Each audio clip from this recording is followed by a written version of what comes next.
Hello, everyone. I'm Nick Peters. Welcome to the Deeper Waters podcast here. We're seeking to bring you the very best in Christian apologetics. Today is no exception, and there is a lot going on right now. Here, Halloween is coming up. It's a very big holiday, and I say one that my wife particularly enjoys. I'm sure it's got nothing whatsoever to do with going out and buying candy around this time of year.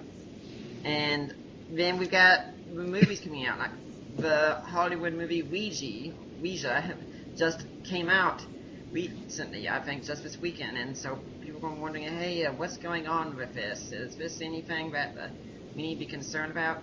And now I've made it my principle here to not really study the occult, because Gary Habermas years ago advised me, he said, don't get into it, it's too dangerous. And if you start studying it from their sources, you're going to be in for a world of hurt. You need to talk to someone who's come out of it. And I thought, you know what? That is a good idea. How about talking to someone who has come out of it? So, in order to do that, I decided to talk to Marcia Montenegro today. Here's her story a little bit. Prior to trusting Christ, Marcia was involved for many years in Eastern and New Age beliefs and was a licensed professional astrologer for 8 years. During that time, she also taught astrology and was president of the Metropolitan Atlanta Astrological Society. Marcia has a master's in religion from Southern Evangelical Seminary, Charlotte, North Carolina, and is a missionary with Fellowship International Mission. Through her ministry, Christian Answers for New Age, she has spoken in 30 states and is a frequent guest on radio and has published articles in several Christian publications, informing Christians about the New Age as well as reaching out to those who are part of it. Marcia is the mother of an adult son and is the author of Spellbound, the paranormal seduction of today's kids. So, Marcia, welcome to the Deeper Waters podcast. Oh, hello, Nick. Thank you so much for having me as your guest. And I really do want to point out to everyone that I hope this podcast is coming through. As it is, I'm actually using the computer at my parents' house, who live right next door, and they're out, and they said, hey, you can come up and use it, because my wife's using it for an event going on right now, and I thought before we really got into the show, Marcia, you know what this event is. Could you tell a little bit about it, and maybe next year more people will even want to attend it? Sure. This is a online conference sponsored by Women in Apologetics and also by the Athanasius Ministry of Anthony Athanasius, who has been really an instigator behind it, and the International Society of Women in Apologetics. So the conference is called Women Equipping Women and is covering a range of topics. I did a talk yesterday on the New Thought movement, and it was very nice because the people who register can go into an online room, so to speak, and can interact with the speaker.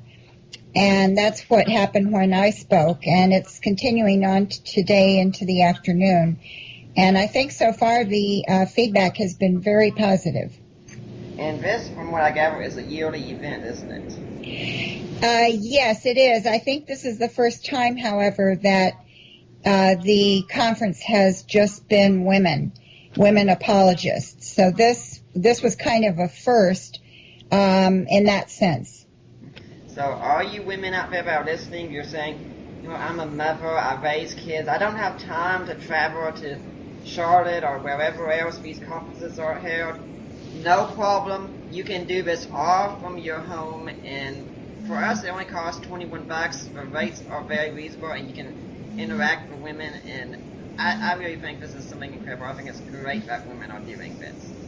But let's get to you now, Marcia. Normally at this point I ask my guests about how they got to be doing what we're doing, more personal intro, but for you, I think we need something more in-depth, because the story of where I got into the occult, then I came out of it, just doesn't seem to go into it enough. Tell us the background story here. How did you get into the occult to begin with? Sure, I would love to share that. It was really gradual, which I think is true for a lot of people. I had an interest in, probably even like the 8th or ninth grade, in what we call the supernatural. And astrology intrigued me a lot. And this continued in high school. I was interested in the so-called powers of the mind, like, ESP, extrasensory perception, psychic powers, contact with the dead.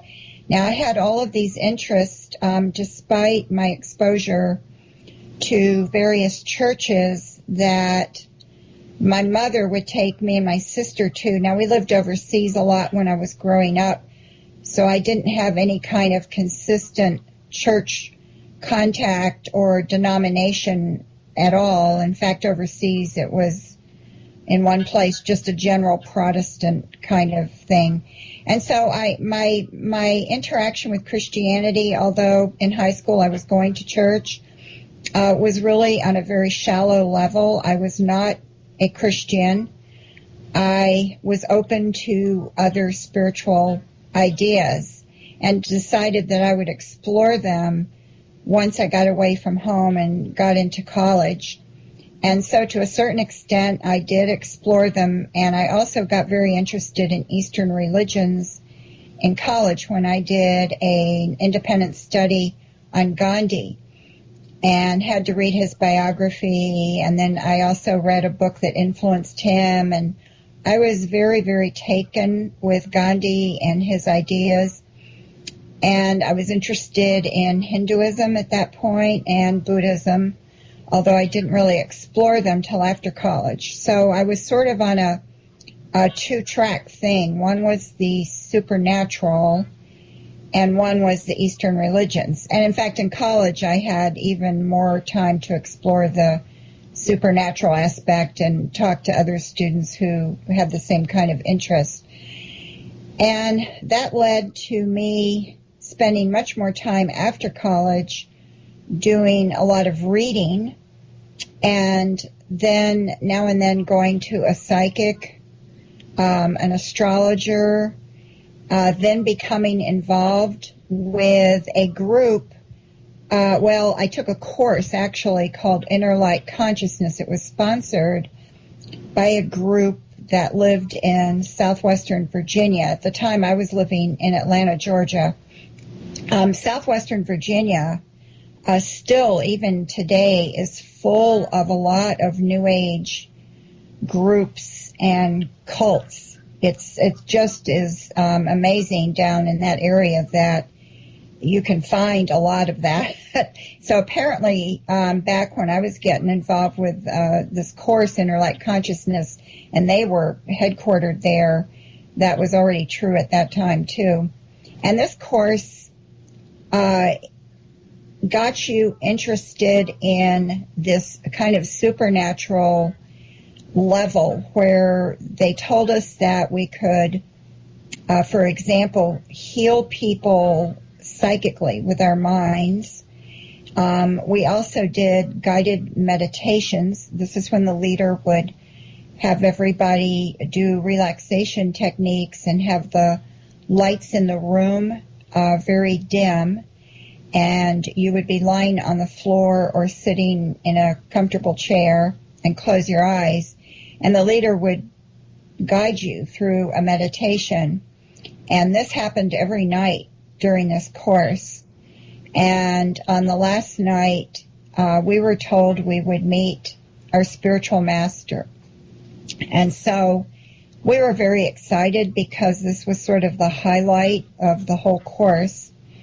And he told us that our spiritual master would be with us the rest of our lives, and that we would be able to contact the spiritual master directly, and he or she would be able to contact us, and that initially we would have to do it through the meditation, but later the contact could be direct. So I was very excited, and we did the guided meditation as we usually did, but at the end he added something onto it that was different.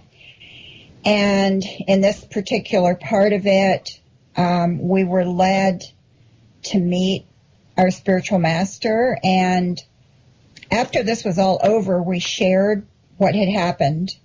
And as I recall, all of us did meet somebody. I think that there was about maybe 12 people, 10 or 12 people in the group. So it was a rather small group.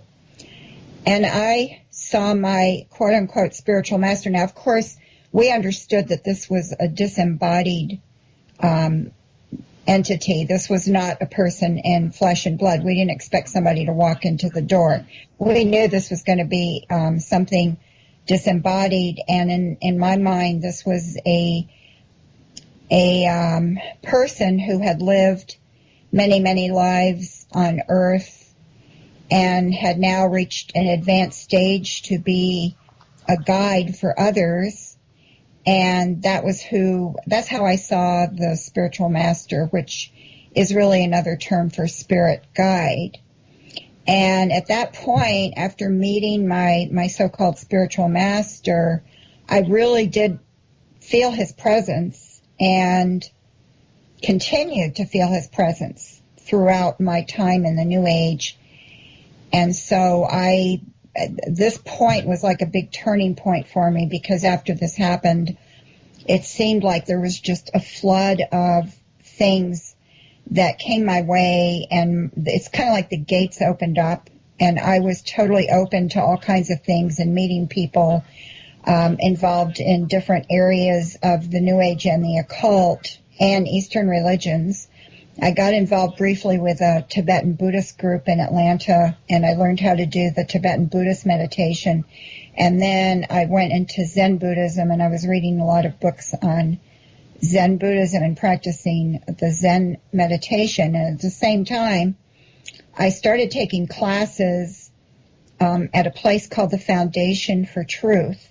And what they taught there, more or less, were pretty much occult type of techniques like astrology, numerology, palm reading. They had past life regression classes, which I took. So it's kind of a combination of these New Age ideas and occult practices. And I took psychic development classes as well as astrology. And astrology really captivated me. And I decided I wanted to really immerse myself in it. I wanted to learn it. So I had to force myself to learn the initial class is all math. And you have to learn these formulas for calculating a birth chart based on the time and place. Any time, any place that's given, usually in the, in the century, which at the time was the 20th century. And you have to learn the formulas for setting up the chart. And the mathematical formulas are real. I mean, it is actually math that you are learning and using in this process. And you're using a book that gives the position of the planets at Greenwich Mean Time. And you have to do formulas to make it fit the time of birth, depending on the time zone, etc. It's very, very technical. So all of that was quite a challenge to me, but I learned it, and then we went on and learned interpretations of the planets. And I do want to point out, because I'm often asked about the difference between astrology and astronomy, or people get them mixed up. Yeah, so I was thinking about it. Yeah, you're not talking about what people like my friend Hugh Ross get into, right? Right. I'm not talking about the scientific study of the planets and the stars and, the space. That is astronomy. Astrology takes some of the data that you can get in astronomy, but astrology believes that there is a meaning behind these heavenly bodies. Usually the planets and the sun and the moon, most often. Although astrology will also use some of the asteroids and maybe some other aspects of what's in space, but mainly it's the planets and the sun and the moon that are used. And so astrology believes that the position of these planets at the time of your birth are a blueprint for your life, and they believe that they represent things about you, about what you've brought into this life, about your talents, the influences that will come from your childhood, your relationship tendencies, your career tendencies, etc., basically your whole life. And so learning how to interpret the chart involves learning what all these planets mean, what they mean in each zodiac sign, like, having the moon in Aries in your birth chart is very, very, very different from having the moon in Virgo in your birth chart. And if it's in the first house, it's very different than the 12th house, etc., because the chart's divided into 12 areas, 12 houses. So the chart is this very complicated thing that you learn to interpret, and that's what I was really, really focusing on at this point in my life. And I was still doing the Zen meditation and reading Zen material. I was still interested in things like communication with the dead, which had been one of my real big interests when I first got out of college. I did a lot of reading on that and on reincarnation. I believed in reincarnation. I believed that, we all die and then come back, and we do that over and over again for, probably thousands of years. And that the purpose of this is to learn your lessons and spiritually evolve. And you're evolving towards this point where you are able to not come back anymore to Earth, because Earth is like the learning place. It's like the school. But it's a place also that is like a trap, because you aren't really totally free here on Earth. So there's this desire to spiritually advance. Now, the problem with that is that no one really knows what you're advancing towards because different people had different teachings on it. So I heard different things. I heard the Tibetan Buddhist view of what happens after death. I heard, I knew the Hindu views, and then I heard a lot of New Age views about where you go and, what the ultimate goal is. And I kind of had a vague idea that the ultimate goal was that you would eventually merge with God. And God is not a personal being, but God is this impersonal kind of force or energy. And we all came from this energy. We all came from God, and eventually we would all go back. But of course, when you go back and merge with this God energy, you no longer have your individuality. You are no longer John Smith. You are no longer Nick Peters. You are part of this God energy.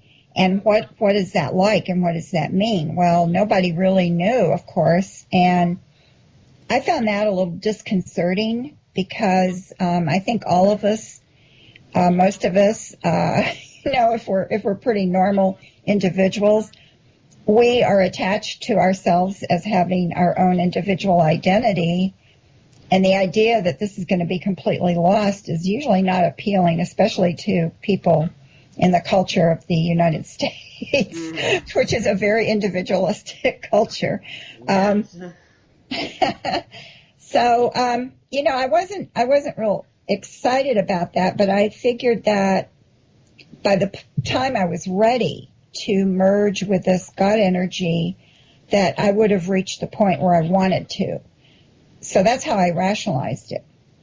And I didn't think about it all that much, but I did think about it sometimes. So I continued on this path, and I actually became a professional licensed astrologer. Atlanta at the time had an exam which had been set up by the astrologers and the city to regulate the practice of astrology in order to keep out people who didn't really know astrology. And so you had to show you knew astrology in order to practice legally. And you took an exam, and then if you passed, you'd go down to the the city licensing office, and you paid for a business license. And so that's what I did in 1983. The exam was 7 hours long. It was a very hard exam. Only half the people passed it, which was the normal. Pass-fail rate was 50%. And then I bought a license and started practicing professionally. At this point, I was married and I had a son who had been born in 1981. Now, I practiced on people with astrology before I got my license, just to, so I could learn. Right. And so by the time I got my license, I had already done it for about 2 years, close to 2 years of practicing on people. And I started getting clients, and that continued to grow because it was mostly word of mouth. And as I was doing all of this, I was continuing in other areas as well. I had also studied a little bit on numerology. I had taken a course on palm reading, although I wasn't really good at that. I had what are called tarot cards, which are cards with images on them, and you lay out the cards in a certain pattern for a person, and then you interpret the images. So I didn't know a lot about tarot, but someone had given me some cards, and I was reading about them, and I knew some things. I didn't really use them. I didn't try to do readings for people, but I was trying to learn the cards. I had friends who did tarot card readings. I had friends who were astrologers. I also met several groups of Wiccans or witches. I don't know that they would necessarily use the term Wicca, but Wicca is sort of a modern religion of what is called witchcraft that was started by Gerald Gardner in England in the 30s and 40s. And I think in 51 it was officially recognized in the UK as a religion. And then it was brought over to the United States in 1963 by a follower of Wicca named Raymond Buckland. And he started several groups here in 63 in the United States. And that kind of spread, and then there were different people who did their own spin on it, so to speak, and so it has a lot of different facets. It's not a centralized movement at all. It's a modern neo-pagan religion. And there were several of these groups in Atlanta, and I came across some people involved in them, and they would ask me to do astrology readings for them, and then the word would get around to other people who were into Wicca or witchcraft, and so I had a lot of clients and friends, plus my chiropractor was a witch. And my chiropractor, who was very, very popular and had a lot of clients, told them all about me and gave them my business cards. So I got a lot of clients through her. And, my practice was pretty good practice. I did make a lot of money because I didn't do charts all day. I would do maybe anywhere from maybe 4 to 10 at the most a week, perhaps. And so, this was kind of I was working part-time for a while, and then when I got enough clients, I was just doing astrology. And this, went on for several years. I was very hostile to Christianity. I didn't want anything to do with Christians. I had a few encounters that were negative, and I had completely written Christianity off, and I believed that Christians were on a lower level of spiritual evolution, and they were, in a place where they believed they had to believe the Bible, and they had to be told what to believe. I saw them very much as not really thinking for themselves.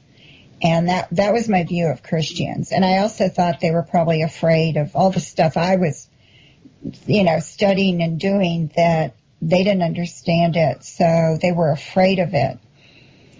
And, that's where I was spiritually. And I was extremely resistant to anything about sin or, Jesus being someone who had to die on the cross. Of course, I knew about it from the churches I had gone to. I knew the story. I had heard sermons about Jesus dying on the cross for sins. It never meant anything to me. I never understood why that was necessary. And I just totally didn't want to hear it. I mean, to me, Jesus was like Buddha or Krishna. He was a very advanced spiritual person who had probably lived many lives, and he had come back at the time we knew him as Jesus. He was the avatar for the age of Pisces. And in astrology, you have these different ages. They each last about 2,000 years, and they're based on the orientation of the North Pole towards certain constellations. And this is actually a real astronomical fact that's called the precession of the equinox. And gradually, because of the tilt of the Earth, the orientation of the North Pole changes gradually over 2,000 years, and it goes through the constellations backwards. So it doesn't go Aries, Taurus, Gemini, Cancer, Leo, etc. It goes backwards, Gemini to Taurus to Aries to Pisces, then to Aquarius. And so the belief by astrologers and by most New Agers even today is that Jesus ushered in the age of Pisces. He was the avatar. And in the New Age, the avatar is a spiritual being who incarnates at will and comes to Earth at a time of crises in order to teach humanity a lesson. And so Jesus came in order to usher in the age of Pisces, which in astrology is an age of purging, self-sacrifice, and lessons on love. So the fact that he died on the cross made a lot of sense from the astrology and New Age viewpoint, because that was the self-sacrifice, the martyrdom that is exemplified by the sign of Pisces. So you see how people in the New Age can give these meanings to things, and they see Jesus through this filter of belief in the age of Pisces. And you can just go down the line. I mean, Pisces is the sign of the fish. Well, Jesus had fishermen disciples. There's a lot of things, of course, about the fish in the New Testament, and the fish was a symbol that the early Christians used, and even now for Christianity and for Jesus. So all of this made a lot of sense to New Age people and to me. And that's how I saw Jesus. That was the Jesus that I believed in. And I got into very esoteric, hidden meaning stuff from the Bible. Like I was writing for some New Age magazines. Also, I was also a speaker. I spoke at some places. Like I spoke at the Lions Club. I spoke at Parents Without Partners. I spoke even at an elementary school to, I think it was like a 3rd or 4th grade class.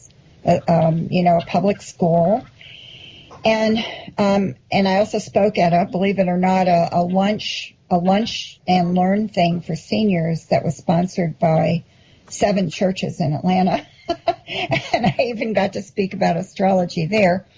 So I was a public speaker on astrology, and I was also writing, and I wrote about, Jesus and the age of Pisces. I had a long series on that topic. So this is where I was. This is where I was spiritually all through the 80s. And in 1990, do you want me to go ahead and tell what happened, how this all changed? Yeah, I think that'd be a pretty important part. That's what I'm wondering too. How did you? Okay. Because it seems like you're in deep. You can't stand Christians. We're on the low end of evolution. So how did you come to be on the low end of spiritual evolution, Marcia? Right. How did I devolve? Well, Yes, well, towards the end of 1989, my marriage ended, and I knew that I would need some kind of job because the money from astrology wasn't enough. And, I had my son who was living with me, so I needed to find something that would support us better. And at that point, one of my clients called me and offered me a part-time job in his office. And what he wanted me to do was actually look at the birth data of the employees and then give him advice on the employees based on their birth data. So I was supposed to come up with astrological information. Now, ideally, you need the time of birth, and of course, I wasn't able to get that. But you can do a general chart just based on the birth date. And he also just felt that I was able to give him advice from a perspective of, he saw me as somebody who had this spiritual kind of level of knowledge and understanding. And he actually saw me as sort of a psychic. And he was not only a client, he was also a student. I had been teaching astrology. I started teaching astrology around 1986. So I'd been teaching astrology for a few years. No, before that. I had started teaching astrology. And so I've been teaching for several years. And he was one of my students as well. And so he offered me a very good income. So, of course, I took this job. Mm-hmm. But the people in the office, of course, did not know why I was there. They had no idea it had anything to do with astrology. And it wasn't clear. I don't think they really knew. They didn't understand what I was doing there. But nobody really asked me. So I got by with it. And I was working there in the spring of 1990 when I started to get this really strange compulsion to go to a church, but not any specific church, just in general, to go to a church. And I really didn't understand it, and so I just kind of ignored it. I thought I was imagining it. But as time went by, it didn't go away. It just got stronger. And it was really bothering me a lot. I was very disturbed by it because it wouldn't go away. And in August of that year, I went to an astrological New Age conference in Oregon. It was my second time going there. I had gone 2 years earlier, and I had done some workshops. And so it was actually the publisher of one of the magazines I wrote for who put on these conferences. And he paid my way and paid for my stay in a hotel. So, of course, I went. And at that conference, there were some, I won't go into it because it would take too much time, but there were a few strange things that happened that I didn't understand that made me feel like something was going on. And when I got back to Atlanta, this desire to go to a church was still there. And so I thought, well, it's just not going away. So I guess I'm just going to go to a church. And once I do that, I'll get it out of my system. And I rationalized it by telling myself that it was probably something from a previous life in which I had been a Christian. So I thought, okay, I probably had something happen to me in one of my previous lives when I was a Christian. And it's an unfinished business kind of thing. And so I have to go into a church and resolve this unfinished business, this unfinished issue. So I went to a very, very large church in downtown Atlanta. And I sat in the back, and I was planning actually to leave early. I thought I'll stay for about 15 or 20 minutes, and then I'll just quietly leave and go out the door, and no one will notice because I'm sitting way in the back and I'm sitting on the end of the pew, by the aisle. So the service started and everyone stood up, and they had a procession down the aisle from the back, and it was the ministers and the choir, and in front of this procession was a young boy who was carrying a cross. And he was walking slowly down the aisle. And, of course, I wasn't paying any attention. I was just standing like everyone else and actually feeling very uncomfortable being in a church. And as he walked by me, this really unexpected thing happened. I felt this overwhelming love falling on me from above. It was what I call this waterfall of love coming down on me from above and completely just kind of just drowning me in a way. I mean, it was very, very intense. And the thing is I knew this was from a personal God.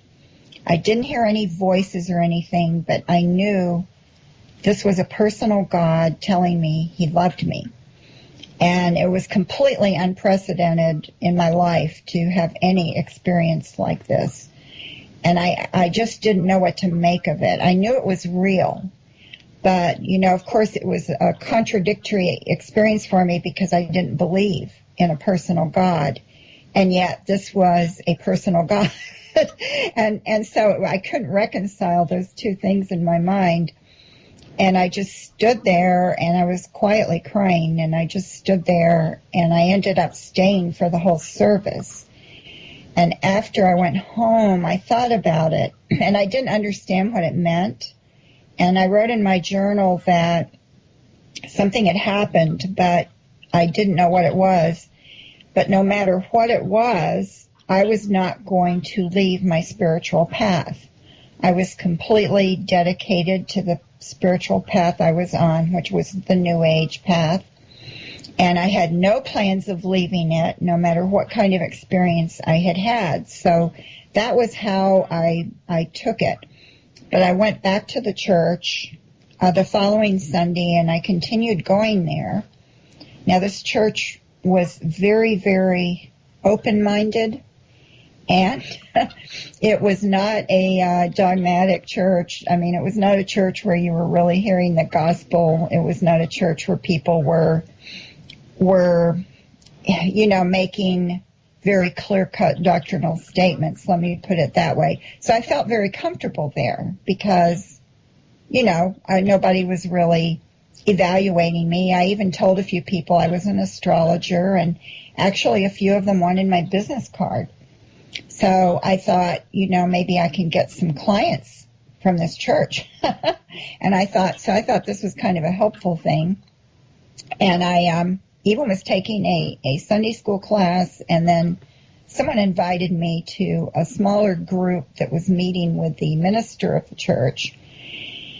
And this person who invited me, who was a disenchanted Catholic, this was an Episcopal church, by the way, where all this took place.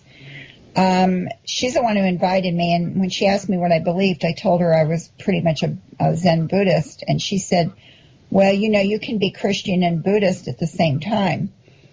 And I said, well, yeah, I know that. And so I thought she was okay with my identity, and so everything was fine. So I started going to this group, which was going through the Gospel of Mark.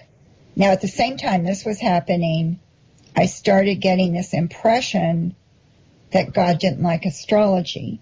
And I really didn't understand where it was coming from. Nobody at the church had said anything to me that astrology was wrong or anything. But it was very clear that this God who had shown me this love was now telling me he didn't like astrology. Well, I didn't want to accept that, of course, so I just ignored it. And I was going to this class, which turned out to be a group of people planning to be confirmed in the church at Easter, at the following Easter. And I said, I'm not going to be confirmed. And they were like, oh, okay, you can still stay in the group, So I was trying to do two things. I was being an astrologer in a New Age, and here I was in this church. Even though it was this very open-minded church, it was there were scripture readings in the liturgy, there were prayers, there were a lot of references to the Lord Jesus Christ, and this was having an effect on me. I knew it was having an effect on me, but I didn't know what kind of effect it was. I just knew something was happening. And as this was going on, this impression from God became an impression that he wanted me to give astrology up. And now I had gone to this church on Labor Day weekend. That was my initial visit. It was Labor Day weekend, so it had been early September of 1990. And now the impression that I need to give astrology up was happening around the end of October, around this time of year, as a matter of fact. And I didn't understand this at all, and I thought that was the last thing I could do was give astrology up because, it was my work, and I was kind of known. I had just finished being president of the Astrological Society earlier that year, and I was chairperson of the curriculum committee, and I was on 4 committees at the Astrological Society. So the idea of giving it up was just beyond comprehension to me. I didn't want to do that. So, of course, I resisted that. But that was so powerful that God wanted me to give it up. I actually made the decision to give it up. And this happened the night before Thanksgiving of 1990. And I didn't know what was going to happen. I didn't know what I was going to tell my clients or my friends. I was just completely in sort of a limbo, I guess. I didn't know what was going on. I didn't know what was going to happen. I didn't have anyone really to talk to about it. I did go see the minister and told him, and he started reading me some things from the Old Testament about divination and how they would read. He told me they would read the entrails of animals and do this divination, and it was clear God was condemning it. But I didn't really understand what it had to do with astrology. I wasn't making the connection. I think he wanted me to make the connection, but it still kind of sealed the deal, so to speak. I thought it was confirmation that, yes, indeed, this God, this personal God up there who somehow was focusing on me for some reason, wanted me to give astrology up. I really had no idea what was going on. I mean, I had no idea. I gave astrology up, and I had to start telling clients who called me that I no longer practiced astrology. There were a lot of things happening around that time as well. There were things going on that I think showed a spiritual battle going on. But I didn't understand it at the time. And so then I thought, well, if I'm giving astrology up, I guess I'll start reading the Bible. Well, I really didn't have a desire to read the Bible, but for some reason thought I should. So I started with Matthew chapter 1, and I started reading just a little bit every night. Now, I started this in early December, and I got to Matthew 8 a few days before Christmas. And it was while I was reading Matthew 8 that God opened my eyes. And it is literally, you hear that analogy of a light going on in a dark room. That is exactly what it was like. That's the best analogy I can think of. It's like one moment I was in complete spiritual darkness, and then the light was turned on, and the next moment I understood who Jesus was. I realized why he had died on the cross. I realized I had been going on a spiritual path away from God, that I had been believing in a false Jesus. Now, I didn't necessarily think in these terms. I didn't think, oh, I've been believing in a false Jesus. It's just that I realized all these things in my mind. I realized them. And I realized that I was separated from God, really separated from God.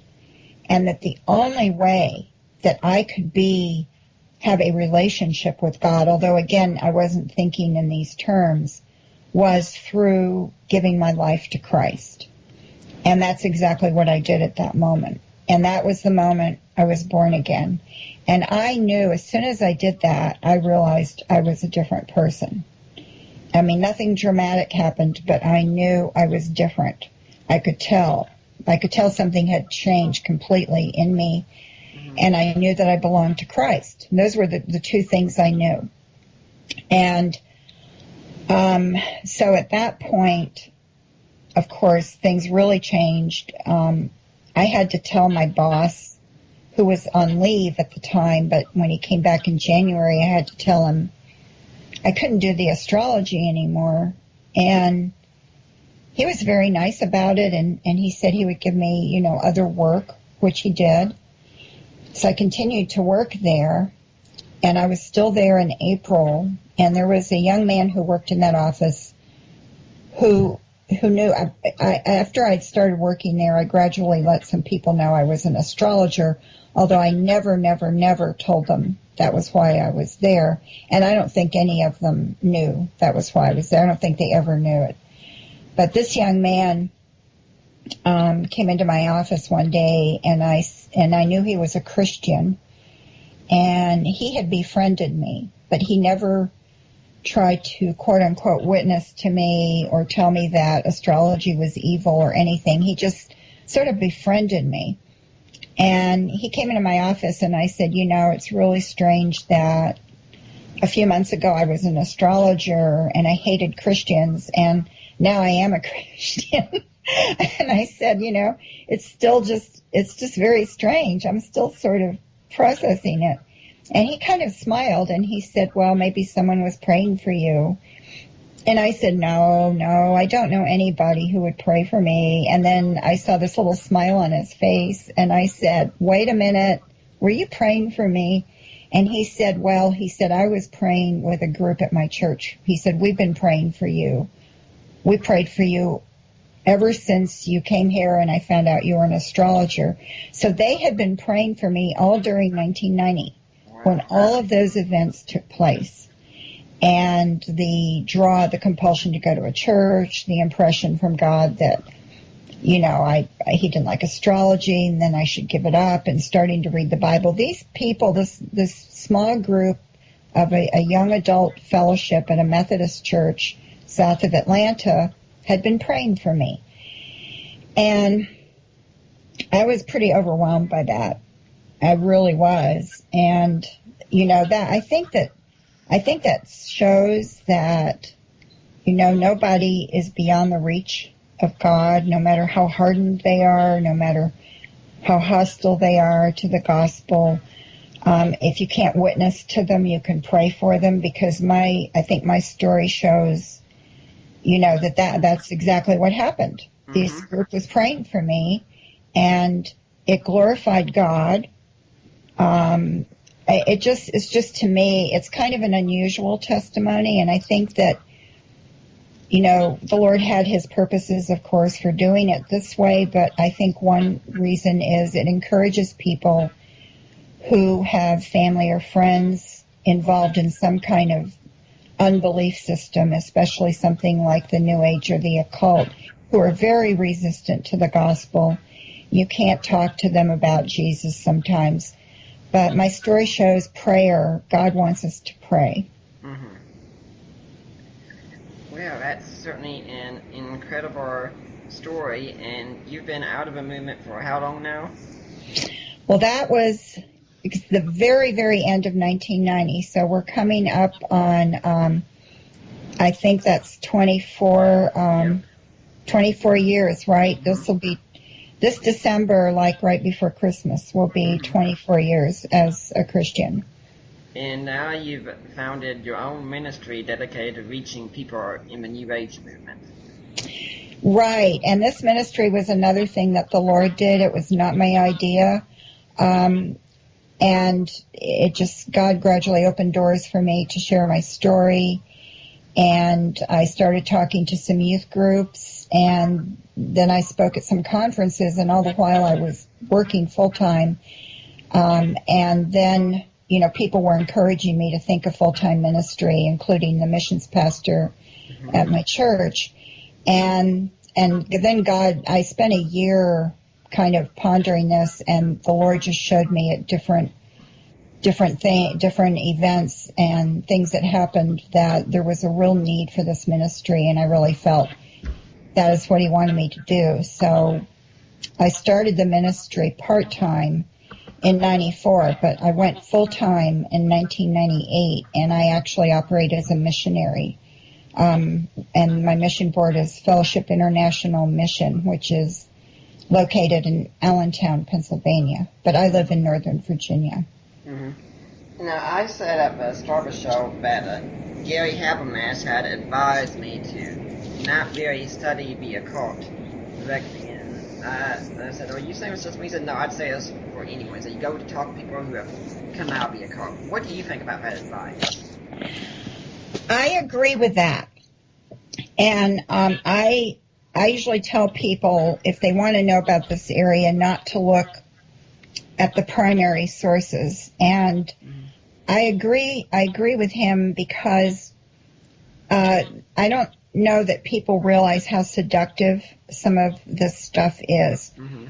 It's not only seductive, but it's very subtle. And the deception in it is such that you can buy into a little bit of it if you're reading the material without realizing it, and then it kind of works on you. It works on you in this kind of unconscious way. Not everybody, but it does happen to some people. Mm-hmm. And over a period of time, it starts to if they're a believer, it can undermine their faith. It can cause them to have these really strange doubts or strange ideas. I've talked to a lot of Christians who have been partially seduced by the occult and the New Age. A lot of times it's through an experience that was very seductive or powerful. And the experience will cause them then to start questioning the Bible. And once they start questioning God's Word, then they're on a kind of a downward spiral, so to speak. I personally don't believe a Christian can lose their salvation. However, I do think your relationship with the Lord can be undermined and damaged by a lot of things, not just by the occult and New Age. Of course, it can be damaged by other things that you could do. But this is an area that definitely can do it. But the thing is that it's so subtle, and you don't realize that it's happening while it's happening. So yes, I agree with Gary Habermas on that advice. Yeah, and I'd like people to know that this is one area where usually, if I'm telling you, if you're studying history, if you're studying science, anything of this, go to the primary sources. But in this case, yeah, it's pretty dangerous to do go that route. And I really liked how you brought out experiences as a point, because really in the church today, I see this frightening trend that we're very much experience-oriented. And something I've told people before is that we have this great danger that we tend to interpret the Scripture by our experiences instead of interpreting our experiences by the Scripture. Yes, I agree with you, Nick. I think that there is a trend towards subjective experience and subjective interpretations of things, and as you said, interpreting maybe Scripture through experience, and rather than interpreting our experience through Scripture. And it's a subtle shift, but it's a very negative, damaging one. And I see that more and more. And I don't know if it's an effect of kind of the postmodern culture, which is very subjective and relativistic. It may be partly coming from that. And so you have people who think if something gives you a good experience, or it seems spiritual, or it works, then it must be okay. And that's not good criteria for a Christian when you're dealing with a spiritual matter. Years ago, I remember being in a church where I was actually teaching some apologetics classes at it, and being in a sermon, and the sermons were incredibly fluffy. Honestly, two of them, were so bad when the final music was playing, I walked out. I didn't care if people saw me. I walked out. It was so bad. But I've never got that one point someone, the pastor said, when I go to people anymore, I don't ask them if they're saved. I ask them if they're experiencing God. Like, oh my gosh, I can't believe I heard that. Yeah, well, I know, and then you have to ask, well, what kind of God does somebody mean? Because, even the idea of God in our culture in general has so many different interpretations, and polls keep showing that a large percentage of people in the United States believe in God, but I think if you ask a lot of those people who God is, you're going to get different answers, and a lot of them are not going to be answers that match the God of the Bible. It's going to be something more vague or something, something that is just perhaps something like the God of love, who only loves, and there's no judgment, and there's no real moral, moral content to that idea of God. So the word God is so general now in our culture that it's not, I think even in the church, people don't know the attributes of God and are confused about the attributes of God. I think that's an area that we all could study more and keep in mind, because that to me is a beginning point for a sound theology, is really knowing the attributes of God. And, when the experience thing, it's not just the New Age movement that can also get people sucked in without having a good foundation. I'm thinking that someone could get so caught up in their experiences, and then here comes these men at their door who are wearing these black pants and these nice white shirts, and they have these name badges, and say, "Hi, I'm Elder so-and-so from Church of Jesus Christ of Latter-day Saints." And then as soon as you have the burning the bosom experience, well, there you go. Mormonism is true, and unfortunately the church has been setting them right up for it. Yes, and unfortunately they do get people that are at least nominal Christians very easily that way, because they seem to be representing a Christian denomination. They talk about Jesus, they talk about God, and then they tell you, you if you get this experience, this burning in the bosom, then, that's God telling you that the Book of Mormon is true. And so once you start relying on experiences for the truth, you're going to just go off into directions that have no substance. And that is actually a core belief of the New Age, is that your experience is truth. And that's why in the New Age, there is no absolute. There's no absolute good or evil. There's no real absolute in terms of any moral truth or moral being. The only thing they might use the word absolute for is maybe the absolute or ultimate reality, but it doesn't have any moral content to it. And so everything is about, your truth is your truth, and for me, my truth, what I experience as truth is my truth. And when I was in the New Age, I actually believed that there were different levels of truth. So, if you were a Christian, you were on this one level where you saw truth through the Christian viewpoint. And if you were maybe an atheist, you saw truth through the atheist viewpoint. If you were Buddhist, through the Buddhist viewpoint, etc.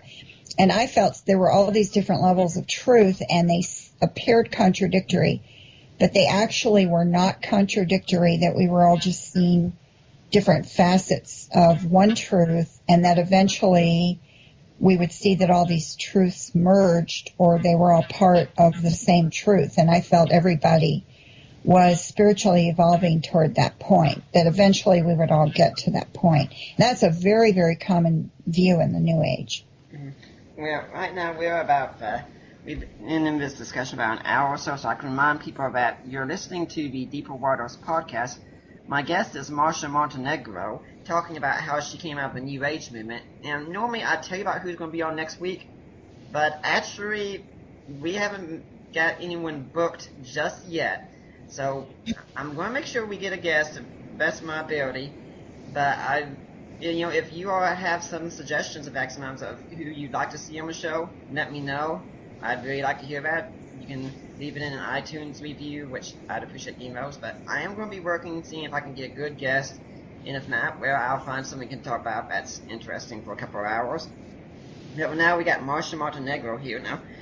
A lot of people are wondering, let's get this close to home here, because they're saying, well,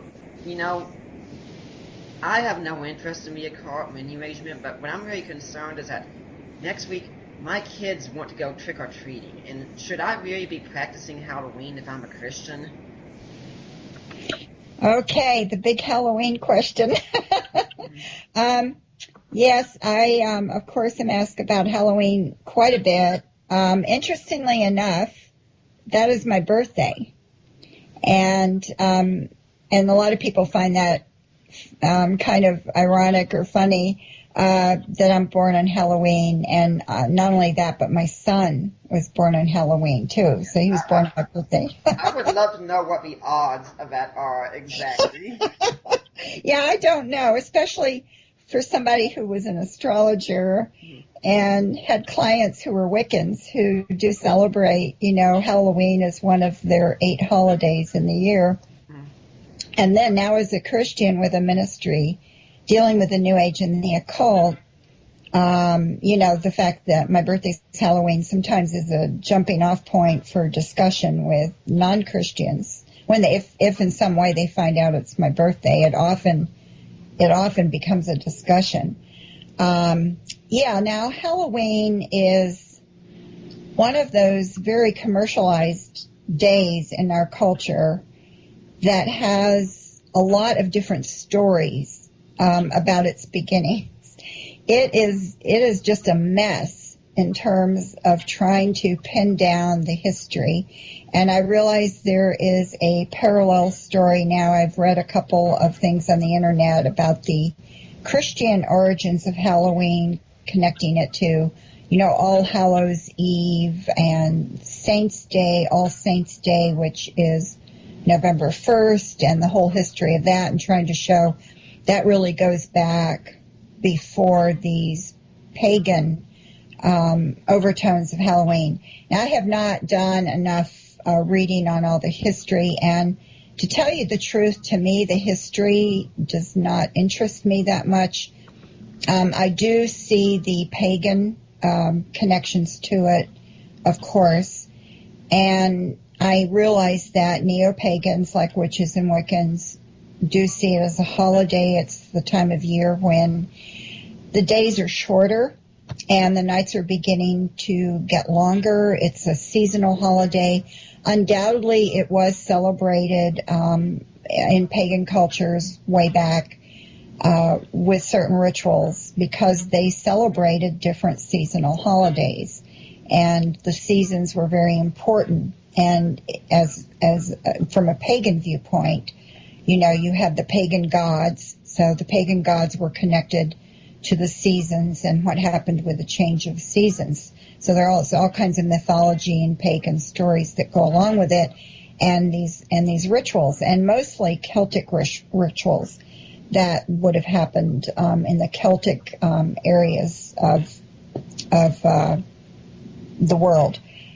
And now, having said all that, to me, what counts the most is how is the holiday observed today, and how is it viewed by the culture at large. Yep. Right now, the way the secular culture sees it, mostly, is a combination of a day for children to get candy and dress up and have parties maybe, and maybe for the adults to have parties as well.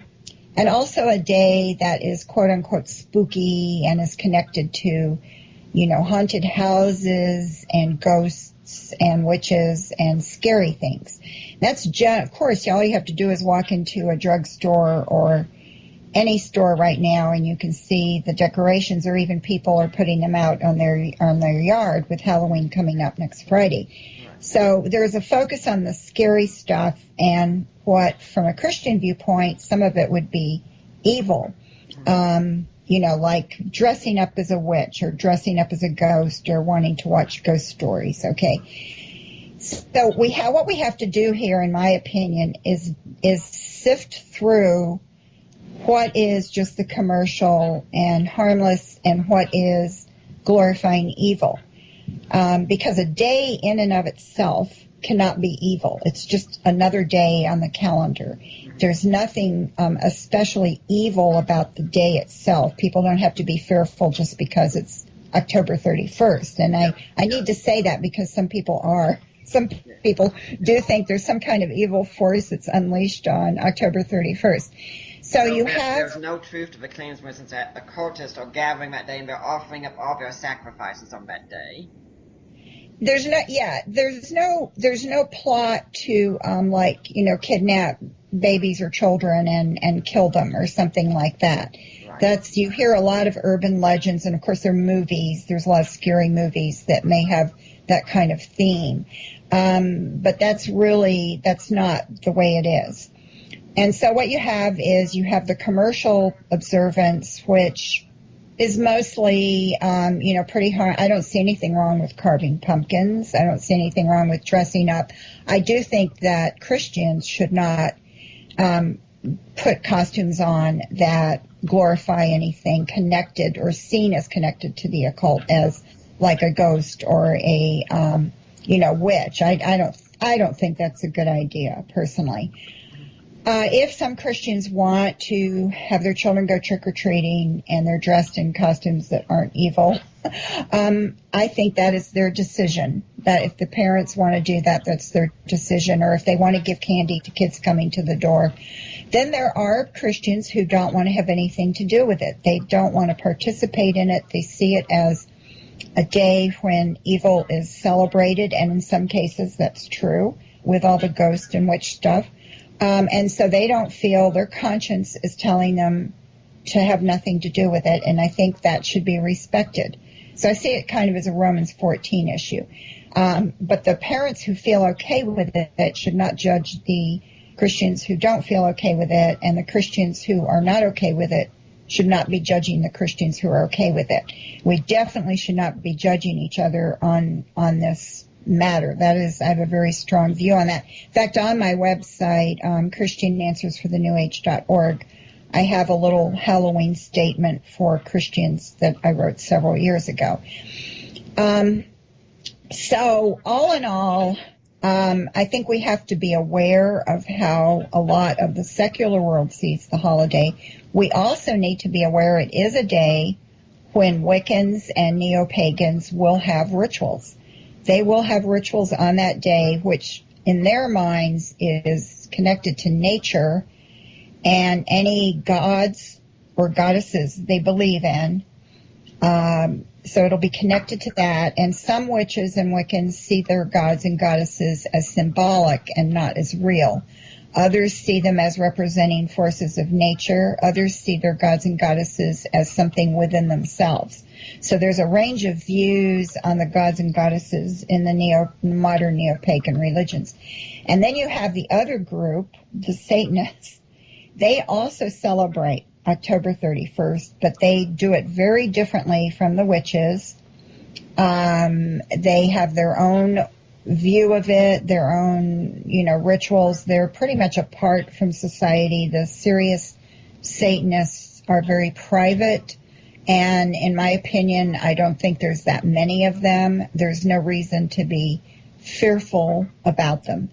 And several years ago, when people were asking me, of course, about Halloween all the time, it came to me that it would be a very good day for Christians to pray for people who are involved in the occult, who are involved in neo-pagan religions like Wicca and witchcraft, who are involved in Satanism. That would be a productive thing for all Christians to do, that to let October 31st remind them the people observing that holiday in a spiritual way are in darkness and need the light of Jesus Christ, and we can pray for them. So to me, that is a way to take that day and turn it around as a day for prayer to the Lord.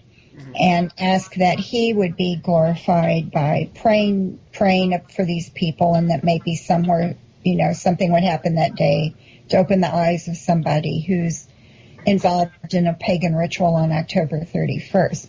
So if I didn't cover anything there, let me know. But I think I tried to cover the whole range of the Halloween, the Halloween possibilities. I think it's very interesting you start talking some about the origins of Halloween, and personally I'm skeptical about claims of paganism because I've studied similar claims about Christmas and Easter. I'm like, yeah, those are bogus. And then I hear the pagan copycat myth constantly, like, yeah, that's also bogus. So excuse me if I just genuinely jump to thinking, yeah, it's probably not likely to be true anyway. But one of the main analogies I use is that a lot of people will say that, for instance, wedding rings, I've heard, have been supposed to have a pagan origin.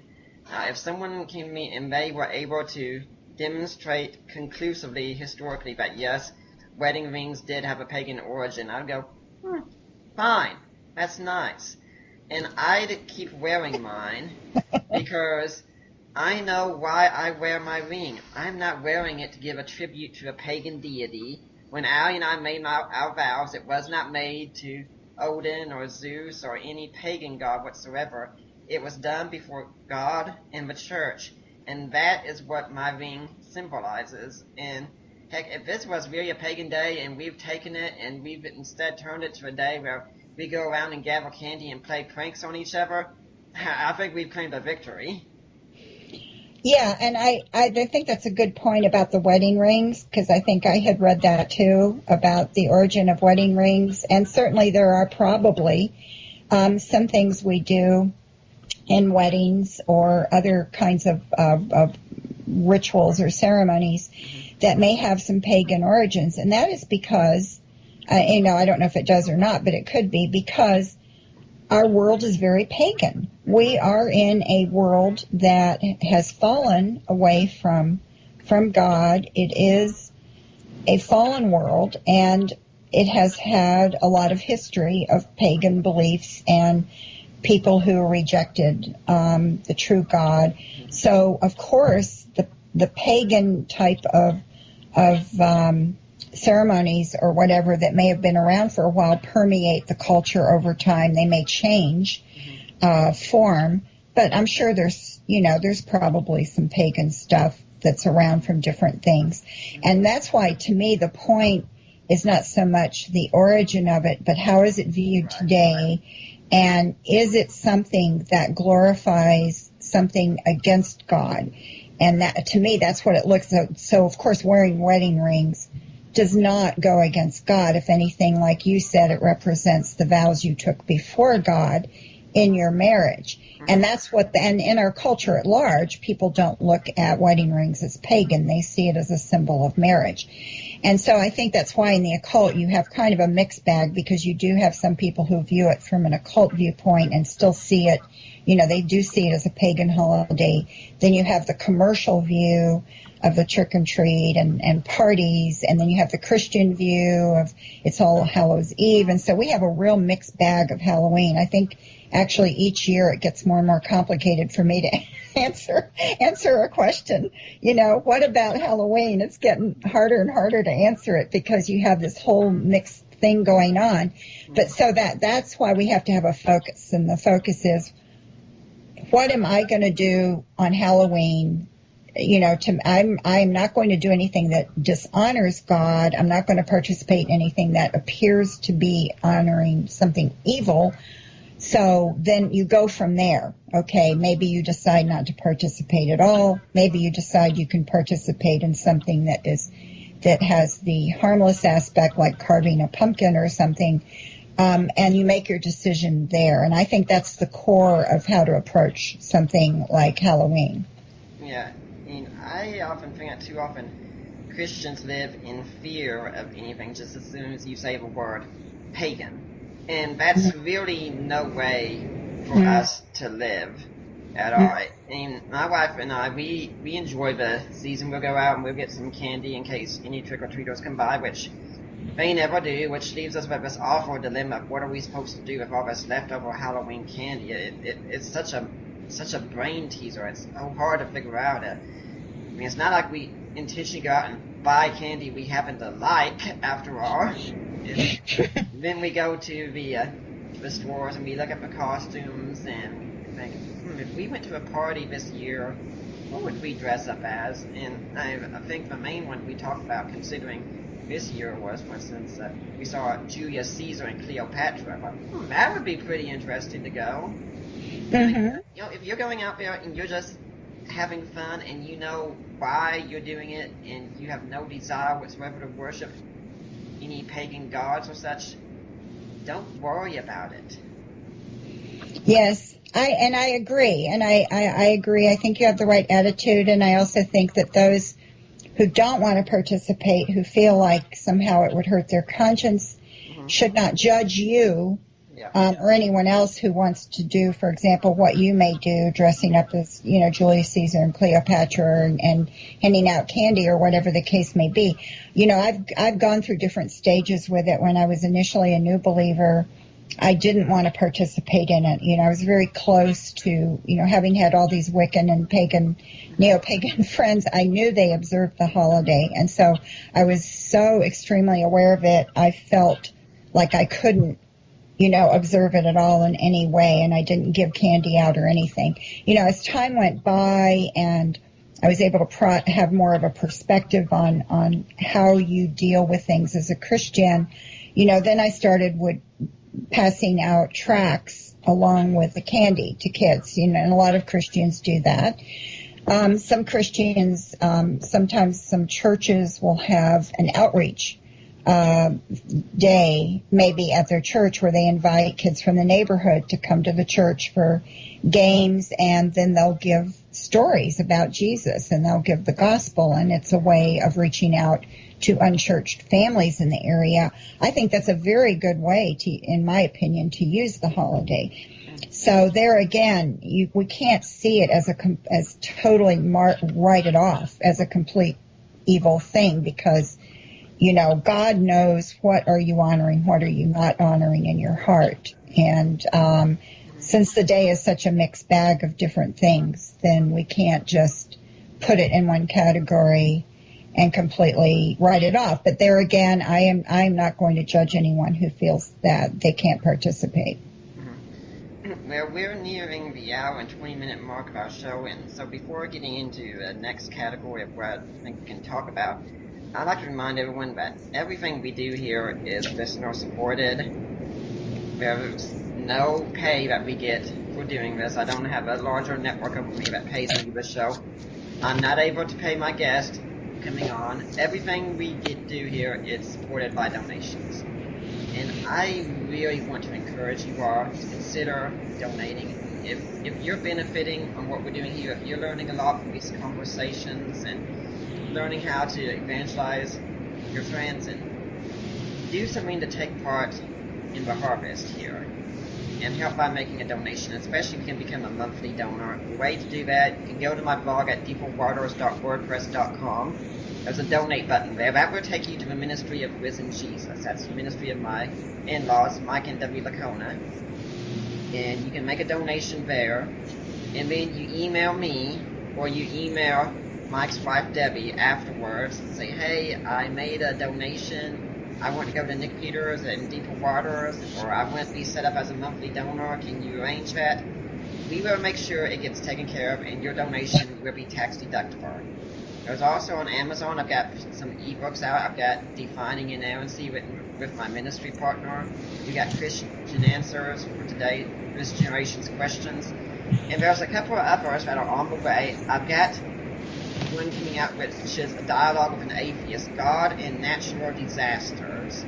It's going to be a rather long one, so be ready for that one. And then the short one, if you liked the series I've done on the Apostles' Creed, that's going to be turned into an ebook as well. That could be coming out maybe around mid-December or so. So if you really like that series, be looking for that. And then finally at our our blog page. We've got an Amazon store. If you want to buy a book, go look, see if I've got it for sale first. If I do, you can buy it there. And now, Marcia, you have your own ministry. How is it that people can donate to you? Yes, thanks for asking that, Nick. My ministry is called Christian Answers for the New Age, but I don't take donations directly if people want a tax deduction.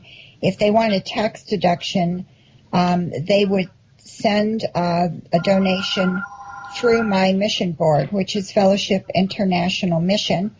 They can go to fim.org. By the way, there's no www there. If you put a www in, you get the wrong website. So it's just fim.org. And at the top of that page, you have an option for support a missionary, and they have a section there on giving and various ways to give online there, or you can call FIM, and there's information online about that if they want to become a monthly supporter. I am supported by several churches and individuals who give either monthly or quarterly, and then there are people who give sporadically, and that is my income, except now and then I may get paid for a writing job, but 90% or more of what I live on is donations, Right. and it is through FIM, and you will get a tax deduction for that. Or if you want to ask me more about it, you can contact me through my website, ChristianAnswersForTheNewAge.org. I also have a page on my website called About Cana. Cana, C-A-N-A, is the acronym for my ministry. And it also gives information there about how to give to the ministry. Mm-hmm. Now, let's switch to another topic, and this is one I saw brought up in the Christian Apologetics Alliance, and one that I wanted to bring up, is that there was a movie that's come out, and I believe it was yesterday or it was today, the one called Ouija, however it's pronounced, and about kids using the Ouija board. And, what's the big deal? I mean, my dad and I, when I was growing up, we used to play with, for instance, the Magic 8 Ball, shaking it, getting a fun answer or a yes or no question. And really, isn't this the same kind of thing going on? Well, yeah, I'm asked about both of those things, of course, the Ouija board and the Magic 8 Ball. I do make a distinction between them. The Magic 8 Ball has certain answers already in it. It can only have those, I don't know, what is it? Is it 8 answers? That'd be fitting. And, it's going to be one of those. It's something very arbitrary and based totally on chance. The Ouija board, however, and in this case, the history of the Ouija board makes a difference because it was designed as a tool for communication with the dead. It started in the 1800s in France, and it was started by a man who was a spiritualist who had read about similar devices used actually by the ancient Greeks, according to him, in contacting the dead. And he wanted to come up with something similar that would be, in his mind, an easier way to contact the dead than what they were doing at the time. And of course, spiritualism was really beginning to blossom in the 1800s. And he came up with an early version of the Ouija board. It was very different, where you had a pencil and it would write. It was almost like automatic writing. Well, eventually that evolved into something easier to use, and it was the rights to it were bought in around 1900 or so, or a little before that, in the 1890s, and it was called the talking board. Now, there were a lot of different versions of this. Once this came out in the form of a board, much like the Ouija board we see today, it's all kinds of people started producing variations on it, and it became very, very popular, and people were using it supposedly to contact the dead. That was the idea of it. By the way, I do want to mention that I have a whole chapter on the Ouija board in my book. Since we're talking about the occult, I have a book called Spellbound, The Paranormal Seduction of Today's Kids, and it's a book I was asked to write by David C. Cook as a guide on the occult for Christian parents, and that's what the book is. And I cover everything I know in the occult based on Deuteronomy 18:10 through 12, which is the passage in the Bible where God lists all the practices of the occult.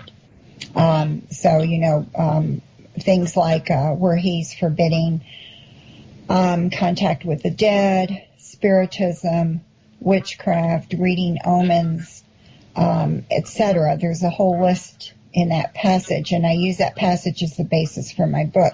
So I have a chapter on the Ouija board that's quite detailed. In fact, I was rereading it today, and I had forgotten I had so much in this chapter because there's quite a history to it. And what finally happened is there was a man named Elijah Bond and a man named William Fuld in Baltimore, Maryland, who bought the rights to the board, and they wanted to sell it with no one else being able to sell it in this format. And they called it the Ouija board.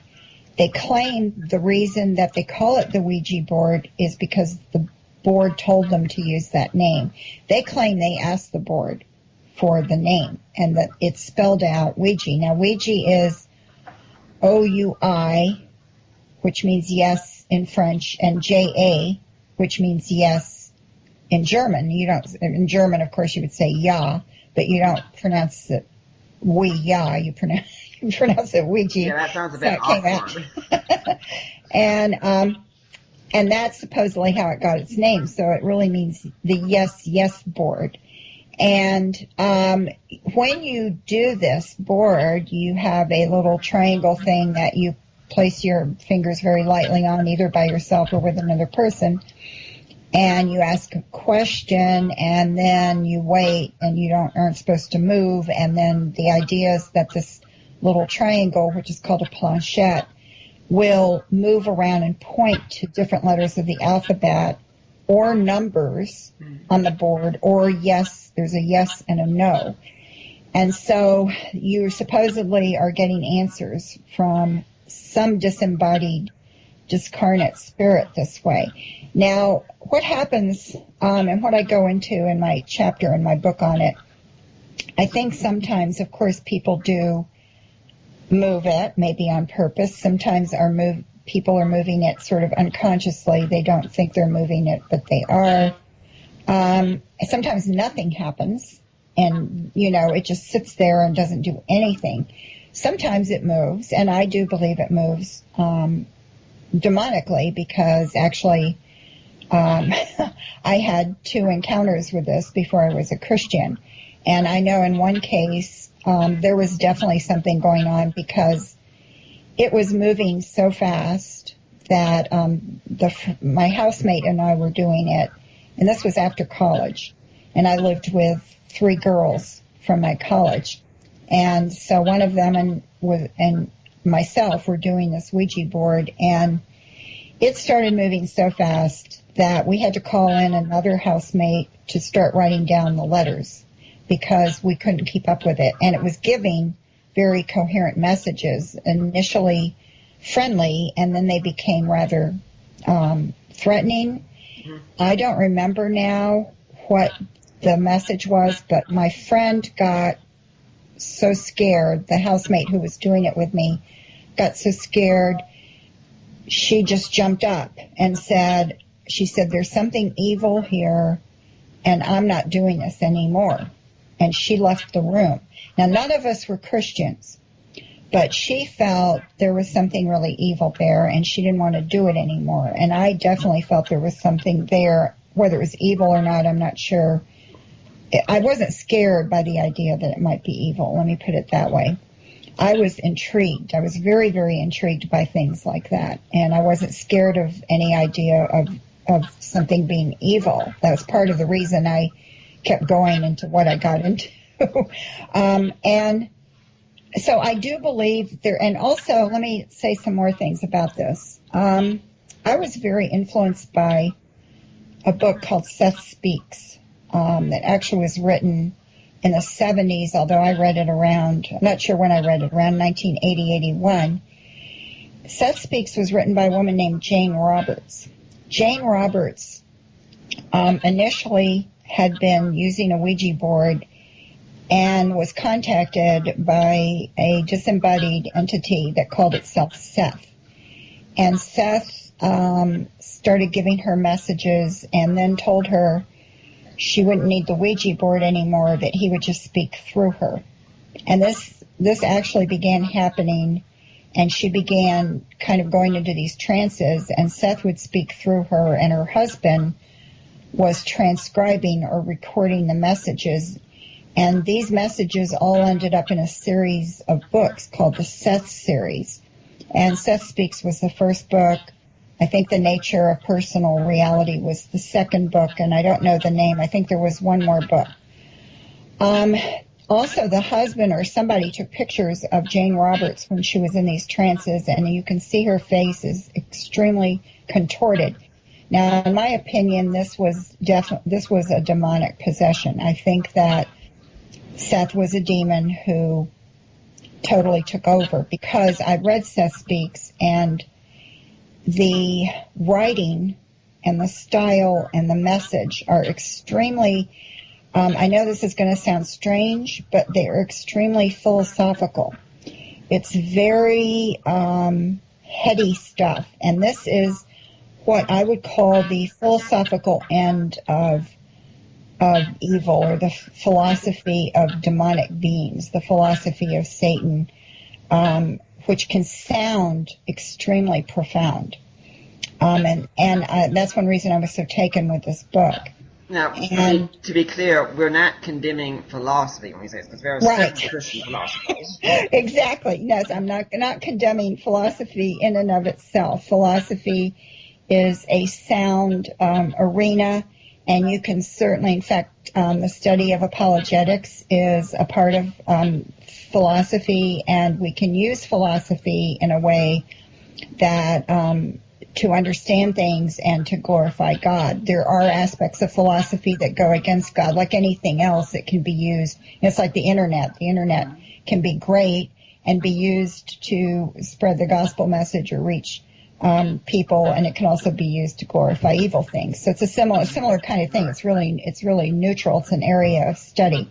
But this is a use, and I don't even know if it would be considered true philosophy, but it seems very philosophical when you're reading it, and he comes up with these very, very esoteric metaphysical concepts in the book. Now, I have read a similar style in many channeled books and many channeled messages, which I read both as a non-Christian and since as a Christian as research for my ministry. And it's very similar. It's almost like it's all coming from the same place. And I've read that same style in other channeled books, other New Age type books. So I believe something really was happening with Jane Roberts, and the initial contact was through the Ouija board. So I believe the Ouija board can definitely be an opening for a demonic contact. And I strongly advise people not to use it. It's not a game. Parker Brothers bought the rights to it in 1966 when they decided to mass market it. But it just because Parker Brothers bought it and they, are a producer of toys and games, doesn't make the Ouija board a game. So I do believe there is a danger in it, and I think because when you're sitting there and you're asking a question and you have basically this kind of cardboard thing in front of you, you know that the cardboard can't hear you and can't answer you. So you're putting yourself in a position of seeking an answer supernaturally. It would be exactly the same as using a pendulum. So if you had a pendulum and you decided You had it over a sheet of paper where you had yes, no, maybe, or never, or whatever, and you ask a question and then you wanted to see which way the pendulum went, and assuming you truly weren't moving it, you're asking for a supernatural answer. And whenever you ask for a supernatural answer using those techniques, what you're doing is a form of occult divination and spirit contact, even if it's not intentional, because God certainly doesn't answer questions that way. So this is the Ouija board and using the pendulum are both forms of divination, and they're both forms of spirit contact. Audi has even told me that she's heard of witches who are scared to use a Ouija board. Yes, and in fact, in my book, I point out that a lot of psychics and people like witches will advise. I never heard any of them endorse the Ouija board. They all said the Ouija board is dangerous. You're opening yourself up to any kind of spirit that wants to come in. So there is a certain amount of truth in what they're saying. Of course, they do believe you can contact a spirit if you do it the right way, and that it's okay. And of course, that is something we as Christians reject because God forbids that. And he's very strong in his denouncement of those practices. But yes, that's right. Even people in the occult are usually warning about the Ouija board. And she also has this great concern when this movie comes out that, unfortunately, a lot of kids are going to start getting curious about it. Do you share that concern too?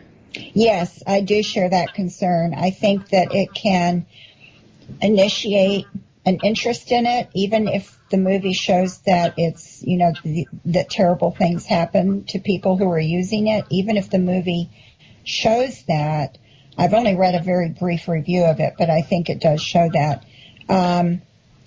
That kind of danger sometimes is very appealing to younger people. They find it very fascinating and they get intrigued by it and they get curious. And so maybe up to this point they haven't really come across a Ouija board or haven't really thought about it, but this movie may cause them to think there's really something to it, and then they may decide to try it. Exactly the way I was doing with my friend, and exactly what Jane Roberts was doing, and exactly what a group of freshman girls were doing in my college one night. And what happened in that story is that my roommate was the dorm advisor, and we got a knock on our door very late. It was like midnight or after midnight, and it was a freshman girl from down the hall, and she was crying.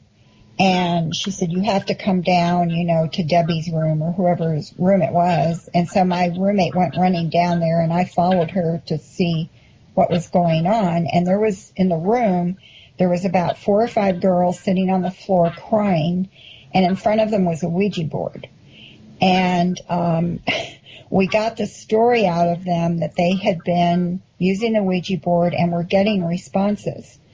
And what happened was they said that all the lights they had some lights on, but they said all the lights in the room went off. And I don't remember, some other things happened that scared them. And this is, to me, at the time I didn't understand this, but now as a Christian, I see this as very revealing. One of the girls said they asked the board its name, or they asked the spirit that they were talking to its name. And the answer was, I am the Alpha and the Omega. And I find that very, very chilling, because clearly, that's the name of God. And, to me, it's just more evidence of a demonic spirit. I also want to mention, before I forget, that everybody in the occult and New Age who are really involved in it, astrologers, mediums, psychics, palm readers, tarot card readers, and new people in the New Age, which is sort of another area, but they're connected, who are in it on a consistent basis and opening themselves up to this. All of them have spirit guides, just like I had. All of them, every single one of them. And usually among themselves they talk about it openly. So all of these people have spirit guides who are, of course, fallen angels. And I told my story much earlier of meeting my spirit guide through the guided meditation, and I never followed up by explaining that spirit guide was a fallen angel. Mm-hmm. You know, it just amazes me to hear this, because I don't talk about this kind of stuff much, but usually whenever somehow in conversation the topic of Ouija boards comes up, everyone seems to have a horror story of either they went through it or they know someone who went through it, and it is never a good story that I hear. Right. Yeah, there's always some bad stories. Now, I think also there's some urban legends connected to it. And I hear a lot of those, especially when I talk to youth groups, that, for example, a common story is that, my cousin's, brother's girlfriend had a Ouija board and she threw it away, and then the next morning it was under her bed. Okay, now I personally don't believe that story, but that's a kind of an urban legend that you hear about. So you get the urban legends connected with, I think, some stories that are actually true, that are actual examples of demonic contact. But then when you hear the urban legends, sometimes people just write the whole thing off, and they think, oh, this is just silly. People are just imagining things. They're making things up. Well, sometimes they are, but sometimes they aren't. And that's another way that Satan obscures things, is that he has a mixture of things that are just outrageous and hard to believe, and that causes a lot of people to dismiss the whole thing and not give any credence to the idea that there could be evil involved, because they hear these outrageous stories and they just think, oh, it's so silly, all these people are imagining things, and it's the Ouija board's just this game, it's just a made-up toy, blah, blah, blah. And see, they dismiss everything because of this mixture of exaggerated stories and urban legends. And I see that over and over again with the occult. That's another reason it's such a tricky area. It's very hard to sift out what is really true and what isn't true. It's extremely hard, and sometimes you can't. So God is, of course, very wise in his denunciation of this area and telling his people to have absolutely, not only to not have anything to do with it, but you don't consult people who do it. So if you look at that passage, you don't consult people who contact the dead. You don't consult people who claim to have these powers. You don't consult somebody who does divination. So you don't even have to actively be doing it. You just don't consult someone who does it either. Yeah, I've heard of some people who say, I'd like to go and visit a psychic and then sit down and tell them about Jesus the whole time. And I'm thinking, yeah, I admire your desire to be evangelized, but that really sounds like a very foolish idea to me. Yes, and Nick, I have heard that many times, and I've had people ask me about it too. People who thought maybe they would do it, and they asked me what I thought of it. And my answer to that is, it is not a good idea for several reasons. For one reason, you're putting the psychic or astrologer or whoever it is, you're making them a captive audience. So they're going to resent that. That's one reason not to do it. Even if you pay them, even if you say, okay, what's your fee? Here, I'll give you, the money, and I just want to talk to you. I don't think it's a good idea. Secondly, you are putting yourself in a position of perhaps getting some kind of advice from them. Even were they to agree to listen to you talk about Jesus, at some point they are undoubtedly going to give their views. I don't see somebody just sitting there with their mouth closed and not saying anything. I don't see the psychic being totally silent. So the psychic or whoever is going to give a response, and you are putting yourself in a very vulnerable position. You're in their territory, and you are actually sitting there as somebody consulting a psychic, even if your aim is to share the gospel. Now, it's different than if you happen to meet, let's say you happen to meet a psychic at a party or something, and then you're kind of on this neutral ground, and if you want to try to talk to them about Jesus, of course, I encourage Christians to witness. Christians should not be afraid of psychics or witches or astrologers. Or, there's no reason to fear these people. But when you go into their area where they're doing their thing, that is, I think, crossing the line there that I myself, having even had psychic friends and witches as clients and friends, I would not do something like that. That is crossing a line to me that is coming too close to dishonoring God. And, of course, I wouldn't want to give money to a psychic anyway. So, yeah, there are a lot of reasons not to do that. Well, how would you recommend we reach people who are caught in the occult? Well, I think that the most important thing to do first is find out what their spiritual background is. And the reason I say that is because they could come from all kinds of backgrounds.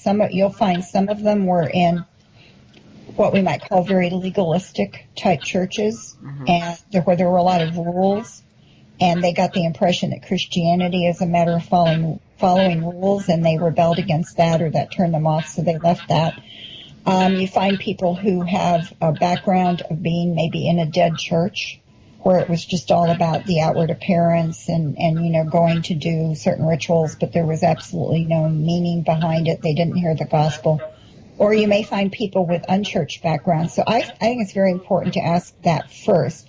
And if they have any kind of background that is Christian, or if they say they used to go to church, I then ask, okay, why are you rejecting that?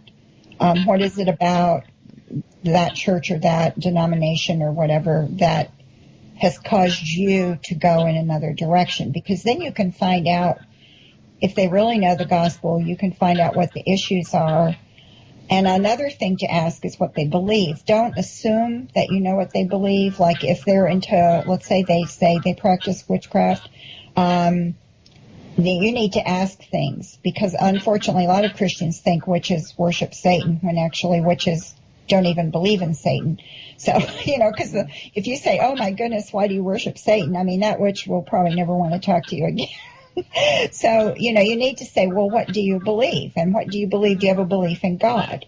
Do you believe anything about Jesus? Because some of them do believe Jesus lived. They believed he was around. They believed he was maybe a good teacher or a spiritual master or something like that. So you need to find out first their spiritual background. If it was Christian, why did they reject it? Who do they think of, what they believe generally, and what do they believe about God and Jesus? And really, just those questions will open the doors for a lot of things. I also think it's important not to try to condemn the occult to an unbeliever. Like if you're talking to somebody who's practicing astrology or has tarot cards, to start telling them why they shouldn't be doing tarot cards and that it's wrong and God condemns it, it doesn't really mean anything to them if they don't have a basis and a belief in the God of the Bible. So I think that's a wrong approach. I think you need to just set that aside and try to get on a discussion about God, or a discussion that will lead to talking about Jesus. Mm-hmm. And I've even heard you say that when you talk to some of these people, you've actually used a method where you've asked them about what all they can do, and then you can say, I'm not very impressed. If they tell me something like, I do this ritual where I can actually maybe hear, I can hear my plants growing, or I can, one time, some teenagers told me that I forgot what they were doing. They were doing some kind of magic, I think, some kind of white magic or something. And this pencil or pen flew across the room. It flew from one end of the room to the other with nobody being near it. And I said, I'm not very impressed by that, because, maybe there was something that made that pencil fly across the room, but compare that to God, who created the universe out of nothing. And, when you put it in perspective like that, any kind of power that that anybody may claim from the occult, or they claim they contacted their dead grandmother or something, say, well, all these powers that seem to be part of what you do or believe, what about creating something out? How about creating the universe out of nothing? All the galaxies. There's so many galaxies and stars. We don't even know how many there are. Everything that exists and completely coming from God's creation, God's power to create. So, I said that to the teens that I wasn't too impressed. It would depend on the conversation, how it was going. I wouldn't want to be too, wouldn't want to be sarcastic or anything, but I would want to try to put it in perspective of, for example, Jesus in Matthew 8, and actually that was the passage I was reading when God opened my eyes, was Jesus rebuking the sea and the wind, for example. And the disciples had never seen anything like that. I mean, I'm sure that left them, pretty much speechless, at least for a few seconds. Mm-hmm. To actually get up in a boat in the middle of a raging storm and command the sea and the wind to be calm. There is no sorcery, there's no magic, there's no occult ritual that can do that. Mm-hmm. So sometimes, bringing up the power, maybe just give that story of Jesus on the boat. Say, hey, I know this story about something Jesus did. And, tell the story of the storm. It's very short. And how he did this, and that showed he had command over nature. And then you have to make it clear he wasn't using magic. That he did this because he was the Son of God, and he was able to do that. He had that power. Because I do want to point this out, because I don't think I said this. There are people in the occult who believe Jesus was a sorcerer or had some occult abilities. This is a very common view among people who are into, for example, ritual magic, or maybe some forms of witchcraft. So you have to be very clear that Jesus didn't have these powers because he was practicing sorcery. Well, we've been at this for nearly a couple of hours now, and unfortunately it's time to start wrapping things up here. So, Marcia, do you have an online presence that people can go to?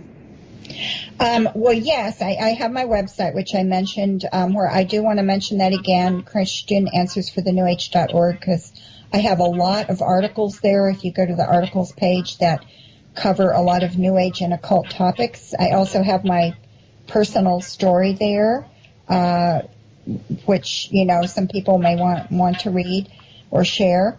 And I'm on Facebook. I have a personal page, just as Marcia Montenegro, and I have a page for my ministry, Christian Answers for the New Age, which I'm pretty sure is easy to find if you put that in the search box on Facebook.